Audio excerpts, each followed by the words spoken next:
In this part of the tutorial, we're going to take a brief aside to look at the issue of causality and intention in machine ethics implementations.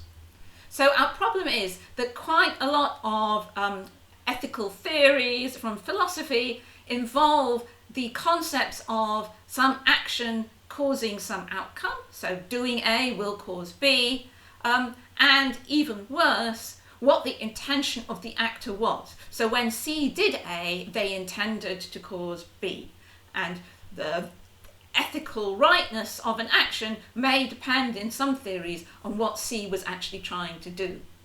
Now, all of this is a philosophical minefield. Causality itself is a very tricky philosophical concept, what it actually means to say that something happened as a result of something else happening. And it gets even worse when you throw some uncertainty into the matter. So B does not always happen because of A, but sometimes it does. And then intentionality is even worse. We don't necessarily have a good grip on what it is for a human to intend some outcome as a result of an action. It's even worse when you're talking about some kind of computational entity, particularly, can you really say that the sort of machines that we have at the moment have intentions in the same way people do? And if we don't mean that, what does it mean for implementing these kinds of ethical theories in those machines? So several of the implementations of machine ethics that we will look at later in this tutorial use some form of the event calculus for causality. So this reference I've put here, Miller and Shanahan, that covers a number of variants on the event calculus if you want to go and have a look at the kind of different ways this happens. But just to kind of briefly give an idea, there's kind of four key constructs in the event calculus: happens, holds at, initiates, and terminates. So happens, A, T, and so you've got a curly A, and that's some set of actions. We've got a curly T, and that's some set of points in time. So happens AT is supposed to mean that A happens at time T. Holds at FT, so we've now got a curly F, it means that fluent F holds at time T. And fluent is some proposition describing our state, and fluents are ones which may be true or false at different points in time. So sometimes they become true, sometimes they become false. I guess their kind of truth is fluid as we go through a sequence of events. So if we say F holds at T, we mean that this fluent is true at time T. Then we have initiates A, F, T. So that means action A initiates fluent F starting at time T, and terminates A, F, T means that action A stops fluent F holding at time T. So you can see how these are sort of the building blocks of some theory of causality. Particularly, we can use this kind of idea of initiates and terminates as a kind of base level construct to say that some action has caused something to happen. If A has initiated F, then we might be able to say that A has caused F. Now, this next reference I've put up here, Berube et al. 2018, they start with the event calculus and they build a quite rich set of theories of what we might mean by causation and similar things on top of that. So they can talk about things like omitting to do an action causing something to happen. They can talk about how even though you omitted to the action, that wasn't causative because somehow you weren't able to do that action. And they can also talk about how doing some action A enabled some other person to cause something to happen. So they can have some quite rich concepts of causality in the various ideas they present in that paper. I'm also noting here that Govinda Rajulu and Bringsjord use the event calculus in an automation of the doctrine of double effect. And we will come across the doctrine of double effect again later. It's a little bit complex, but it has a basic idea that it's not really acceptable to do something bad in order to make something good happen. And they have an implementation of the event calculus as part of their implementation of the doctrine of double effect. A slightly different implementation of causality appears in the HERA system, and we will look in a lot more detail at the HERA system shortly. So I've just put one of the HERA references here, and they have this idea of a but-for cause, which they have borrowed ultimately, I believe, from Halpern.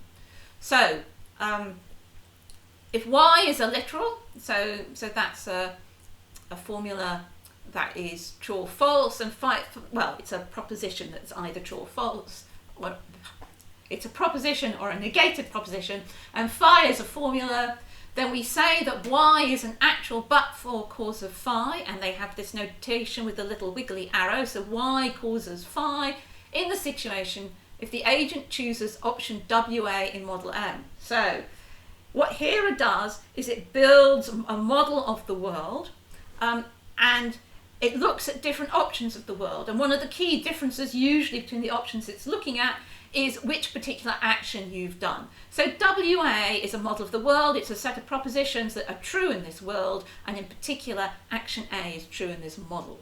So if agent A has chosen the world in which action A is true, and the model together with this world implies both y and phi, so they are both true in this model, but differently if we choose a model where we've deliberately made y false. So the only difference between these two models, MWA and M not y, WA, is that y is false, not true.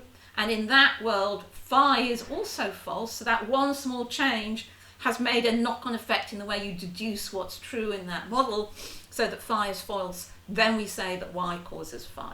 And you'll see that being used in several of the different ethical theories that are explored in HERA. Very briefly, adding intentions onto this, so if we've decided that some action A has caused B, did the person who did A, or the machine that did A, actually intend to cause B? And as I say, this is important in some ethical theories. Now, there's various ways we can do that.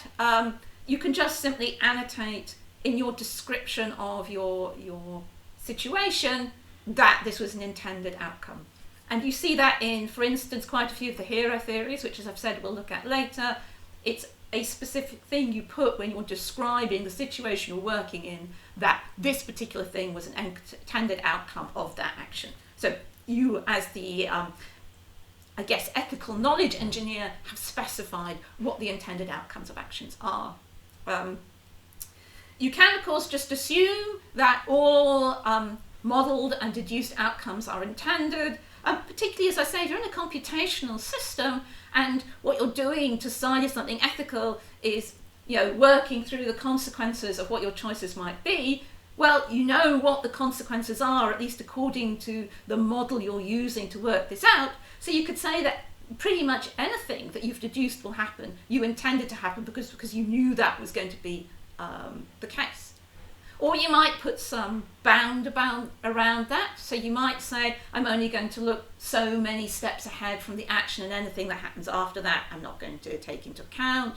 Or possibly there might be something specific you are trying to do, some kind of goal you're trying to obtain, and you might say that anything that happens after the goal is obtained isn't part of the module. Or you might say that anything that's kind of a side effect of what you're doing but isn't in the path of things that needed to become true for this goal to be obtained, those things weren't intended. So there's various ways you can kind of bound this. I've said also this idea of a goal, well, then you have to be in one of these